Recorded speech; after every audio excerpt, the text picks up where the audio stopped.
Hello बच्चों, कैसे हैं आप लोग?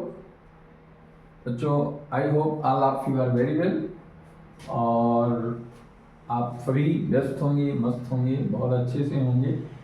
मुझे पूरा यकीन है आप लोग अपनी तैयारी में पूर्ण रूप से जुटे होंगे। तो आज इस वीडियो में हम आप लोगों के लिए एक खास चीज़ लेकर के आए हैं। आज हम इसमें वेक्टर अलजेब्रा का स्मार्ट रिवीजन करेंगे आप लोगों के साथ, ठीक है, जिससे वेक्टर का भी अपना जो है पेपर में बहुत अच्छा रोल है और इससे जो क्वेश्चन आते हैं वो काफ़ी सरल होते हैं। पूरे मार्क्स आपको मिलने की पूरी उम्मीद होती है, तो इसको बिल्कुल भी मिस नहीं करना है, ठीक है। तो आइए हम देखते हैं वेक्टर अलजेब्रा का रिवीजन, ठीक है। ये मैथ्स के अंतर्गत है, ओके। तो जो फिजिकल क्वांटिटीज हैं वो दो कैटेगरी में डिवाइड की गई हैं, एक स्केलर क्वांटिटी, एक वेक्टर क्वांटिटी। हम लोग पढ़ते आ रहे हैं कि स्केलर क्वांटिटी उस क्वांटिटी को कहते हैं जिसमें केवल मैग्नीट्यूड होता है, डायरेक्शन नहीं। जैसे मास हो गया, ठीक है, टेम्परेचर हो गया, टाइम हो गया, एरिया हो गया, वॉल्यूम हो गया, इस तरीके से बहुत सारी क्वांटिटीज हैं, ठीक है। इलेक्ट्रिक करंट हो गया, ये स्केलर क्वांटिटी में आते हैं। वेक्टर क्वांटिटी क्या है? जिसमें मैग्नीट्यूड भी होता है और डायरेक्शन भी होती है। दोनों चीजें जब होती हैं तो ऐसी क्वांटिटी को हम वेक्टर क्वांटिटी कहते हैं। वेक्टर क्वांटिटी के एग्जाम्पल बहुत सारे आप लोग पढ़ चुके हैं। डिस्प्लेसमेंट है, वेलोसिटी है, एक्सेलरेशन है, फोर्स है, टॉर्क है, इलेक्ट्रिक फील्ड है, मैग्नेटिक फील्ड है, ये बहुत सारी चीजें जितनी हैं इस तरीके की जिसमें मैग्नीट्यूड और डायरेक्शन दोनों देखने को मिल जाता है, ऐसी क्वांटिटीज को हम वेक्टर क्वांटिटी कहते हैं। वेक्टर क्वांटिटी का रिप्रेजेंटेशन हम एरो साइन से करते हैं, ठीक है। जैसे कोई क्वांटिटी है, इसके ऊपर ए लगा दिया, ए के ऊपर हमने एरो का साइन लगा दिया, तो ये वेक्टर क्वांटिटी ए डिनोट करता है, ठीक है। और वेक्टर एडिशन का कैसे हम प्रयोग करते हैं? दो क्वांटिटी, जो वेक्टर क्वांटिटी होती है उसका रिप्रेजेंटेशन एरो से करते हैं। एरो के दो पार्ट होते हैं, जो पिछला हिस्सा होता है उसको टेल कहते हैं, जो बाण की तरह होता है, आगे का हिस्सा होता है, नुकीला होता है, उसको हम हेड कहते हैं, ठीक है। तो जब दो क्वांटिटी को हमें, दो वेक्टर क्वांटिटी को सम करना होता है, ऐड करना होता है, तो पहली क्वांटिटी को हम उसके बेसिक डायरेक्शन के साथ रखते हैं, खींचते हैं, और उसके हेड पर दूसरी वेक्टर क्वांटिटी का टेल ऐड कर देते हैं। ध्यान ये रहना चाहिए कि बी क्वांटिटी का भी डायरेक्शन चेंज नहीं होना चाहिए, ठीक है। तो आप पहले के टेल को और दूसरे वेक्टर के हेड को ज्वाइन कर देते हैं। ज्वाइन करने से जो तीसरा वेक्टर हमको प्राप्त होता है उसको एडिशन ऑफ टू वेक्टर्स कहा जाता है। तो थर्ड वेक्टर की जो लेंथ मेजर करने पर आती है वो मैग्नीट्यूड है, और पहले वेक्टर और थर्ड वेक्टर के बीच जो एंगल बन रहा है उस एंगल को डायरेक्शन ऑफ रिजल्टेंट वेक्टर कहा जाता है, ठीक है। तो जैसे ए बी एक वेक्टर है, बी सी दूसरा वेक्टर है, पहले वेक्टर को दूसरे वेक्टर से अगर हमने ऐड किया तो ऐड करने से हमको तीसरा वेक्टर प्राप्त हुआ। मान लो ये एक वेक्टर है ए बी और ये दूसरा वेक्टर है, ठीक है, ये ए बी है और ये बी सी है। तो इसके हेड पर इसकी टेल को ज्वाइन कर दिया। अब पहले के टेल को और दूसरे के हेड को ज्वाइन किया तो ये रिजल्टेंट वेक्टर कहलाया। इसको वेक्टर ए सी कहते हैं, और ये किसके इक्वल है? A B plus B C के इक्वल कहलाता है। इस तरीके से हम वेक्टर एडिशन कहते हैं। 3 वेक्टर होंगे तो भी इसी तरीके से ऐड करना है, 4 वेक्टर को ऐड करना है तब भी इसी तरीके से, सेम पैटर्न सेम प्रोसेस हमें यूज करना है, ठीक है। Position vector of A B, किसी भी वेक्टर का जो पोजीशन है वो ओरिजिन के रिस्पेक्ट में लिया जाता है, ठीक है। मान लो कोई पॉइंट ए है तो उसका पोजीशन वेक्टर ओरिजिन के रिस्पेक्ट में क्या कहलाएगा, ओ ए कहलाएगा। बी कोई दूसरा पॉइंट है और उसका ओरिजिन के रिस्पेक्ट में पोजीशन वेक्टर लेंगे तो वो ओ बी कहलाएगा, ठीक है। ऐसे सी कोई तीसरा पॉइंट है तो उसका पोजीशन वेक्टर क्या हो जाएगा, ओ सी हो जाएगा। अब हमें मान लो कि एक ए बी लाइन है, दो पॉइंट हैं ए और बी और उनको ज्वाइन किया गया तो ए बी एक स्ट्रेट लाइन मिली। तो अब यहाँ पर ए बी का पोजीशन वेक्टर क्या होगा, तो इसे फाइंड करने के लिए position vector of B minus position vector of A, इसको लिखते हैं ओ बी माइनस ओ ए। इस तरीके से position vector of A B निकाल लेते हैं।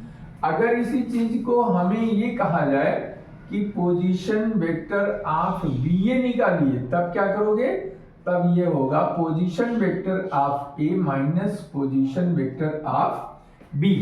इस तरीके से ये बी ए का पोजीशन वेक्टर हो गया। तो ये पोजीशन वेक्टर निकालने का फॉर्मूला है, ठीक है, ये सिस्टम है। Position vector of A and B are A and B, ठीक है। पॉइंट ए का पोजीशन वेक्टर ए है, पॉइंट बी का पोजीशन वेक्टर बी है, तो O A is equal to A लिखते हैं, O B is equal to B लिखते हैं, ठीक है। If a point divides A B internally in ratio n:n, कोई ए बी एक लाइन है, उसके बीच में कहीं कोई एक पॉइंट इंटरनल P है जो इस ए बी को दो पार्ट में डिवाइड कर रहा है और उसका रेशियो है m:n, ठीक है। और ओ ओरिजिन के रिस्पेक्ट में हम P का पोजीशन वेक्टर अगर निकालना चाहें तो P का पोजीशन वेक्टर निकालने के लिए हम इस फार्मूले का प्रयोग करते हैं, ठीक है। OP जो कोई R वेक्टर से डिनोट किया जाता है, OP is equal to NA plus MB, N into A का position vector plus M into B का position vector upon sum of the ratio, ठीक है। इससे हम किसी भी पॉइंट का इंटरनल पॉइंट का पोजीशन वेक्टर निकाल सकते हैं अगर पॉइंट A का पोजीशन वेक्टर पता है और पॉइंट B का पोजीशन वेक्टर पता है, ठीक है। तो इस तरीके से ये, अब यहाँ पे अगर m और n इक्वल हो जाए, m इज टू n की वैल्यू क्या हो जाए, 1:1 हो जाए, तो इस केस में P पॉइंट को क्या कहेंगे, mid point of A B. This implies that P is mid point of A B, ये ए बी का मिड पॉइंट कहलाएगा। तब मिड पॉइंट का पोजीशन वेक्टर कैसे निकलेगा, तो ये हो जाएगा 1a plus 1b upon 1 plus 1, तो इसकी वैल्यू क्या आएगी, a प्लस b बाई 2, ठीक है। इस तरीके से हम निकाल सकते हैं। अगर किसी प्लेन में कोई पॉइंट ए बी है, 2D प्लेन में P कोई पॉइंट है जिसका कोऑर्डिनेट a, b है, तो उसका पोजीशन वेक्टर कैसे लिखा जाएगा, पोजीशन वेक्टर लिखा जाएगा r is equal to A I plus B J is equal to OP, OP is equal to vector r, ठीक है। i क्या है और j क्या है, i, j और k ये तीनों यूनिट नॉर्मल वेक्टर होते हैं जिनको हम यूनिट परपेंडिकुलर वेक्टर भी कहते हैं। i is unit normal vector along x-axis, j is unit normal vector along y-axis and k is unit normal vector along the z-axis, ठीक है। जब 3D की बात करेंगे तो वहां पे जो है i j k क्या हो जाएंगे, यूनिट परपेंडिकुलर वेक्टर कहलाएंगे, ठीक है। यूनिट क्यों कहा गया है, इसलिए कहा गया क्योंकि इनका मॉडुलस 1 होता है। परपेंडिकुलर क्यों कहा गया, क्योंकि i j k ये तीनों म्यूचुअली 90 डिग्री पे होते हैं, म्यूचुअली परपेंडिकुलर होते हैं, ठीक है। इसलिए इनको यूनिट परपेंडिकुलर वेक्टर कहा जाता है। तो अब ऐसे केस में जब r equal to A I plus B J है तो इस स्थिति में मॉडुलस क्या होगा? तो मॉडुलस क्या होता है? Modulus is the magnitude of vector. ठीक है, तो मैग्नीट्यूड इसका निकालने के लिए क्या फार्मूला है? यहाँ मॉड ऑफ ओपी लिख सकते हो, इसकी वैल्यू अंडर रूट ए स्क्वायर प्लस बी स्क्वायर, मतलब आई के कोफिशिएंट का स्क्वायर प्लस जे के कोफिशिएंट का स्क्वायर और इसके बाद पूरे का स्क्वायर रूट। ठीक है, यूनिट वेक्टर किसे कहते हैं? Unit vector is a vector whose magnitude is 1। ठीक है, तो किसी गिवन वेक्टर का अगर आपको यूनिट वेक्टर निकालना है तो यूनिट वेक्टर निकालने के लिए ये फार्मूला है, unit vector is equal to vector upon modulus of that vector. ठीक है, ये मापांक इसका इससे डिवाइड कर देते हैं। जैसे कोई वेक्टर ए है तो उसका यूनिट वेक्टर निकालना है तो यूनिट वेक्टर के लिए हो जाएगा vector A upon modulus of vector A. और ए के ऊपर देखिए कैप लगा है। कैप क्या होता है? कैप जहां भी लगता है वो यूनिट वेक्टर को रिप्रेजेंट करता है। यहाँ देखिए आई कैप, जे कैप, के कैप है। इट मींस क्या है? ये यूनिट वेक्टर को डिनोट कर रहे हैं तीनों। ठीक है, और किसी 3D स्पेस में कोई पॉइंट P है जिसका कोऑर्डिनेट x y z है तो इसका पोजीशन वेक्टर क्या लिखा जाएगा? OP is equal to X I plus Y J plus Z K. ठीक है, X I plus Y J plus Z K, ये इनके वेक्टर रिप्रेजेंटेशन का तरीका है। इनका मॉडुलस क्या होगा? तो इनका मॉडुलस होगा under root X square plus Y square plus Z square. X क्या है? आई का coefficient, Y is J coefficient of J, Z is coefficient of K. ठीक है, तो तीनों के कोफिशिएंट को लेकर स्क्वायर करते हैं, ऐड कर देते हैं और पूरे का स्क्वायर रूट निकालने पर जो वैल्यू आती है वो गिवन वेक्टर का मॉडुलस कहलाती है। ठीक है, अब इनका डायरेक्शन कोसाइन क्या होगा? अब डायरेक्शन कोसाइन क्या होता है ये चीज हम आपको फिगर से बता दें। डायरेक्शन कोसाइन देखिए यहां पर सिंपल कॉन्सेप्ट को आप रिवाइज कर लेंगे तो बढ़िया हो जाएगा। जैसे 2D प्लेन की बात करें, ये मान लो x एक्सिस है, ये y एक्सिस है। ठीक है, और यहाँ पे कोई पॉइंट है P x, y। ठीक है, 2D है। यहाँ पे इसके अलोंग जो यूनिट वेक्टर है वो I है और इसके अलोंग जो यूनिट वेक्टर है वो J है। तो यहाँ से इसको हम ज्वाइन कर देते हैं, यहाँ से परपेंडिकुलर ड्रॉ कर देते हैं। यहाँ पे जो एंगल बनता है वो डायरेक्शन ऑफ वेक्टर कहलाता है। थीटा क्या है? Direction of vector OP। ठीक है, OP वेक्टर का डायरेक्शन है और इस OP को हम क्या लिखते हैं? OP is equal to vector R लिखते हैं, जिसकी जो वेक्टर रिप्रेजेंटेशन है वो है xi प्लस yj। अब इसका मॉडुलस क्या होगा? Modulus is equal to R, ये लिखा जाएगा under root X square plus Y square. ठीक है, और tan थीटा निकाल करके इसका थीटा एंगल डायरेक्शन भी देख लेते हैं।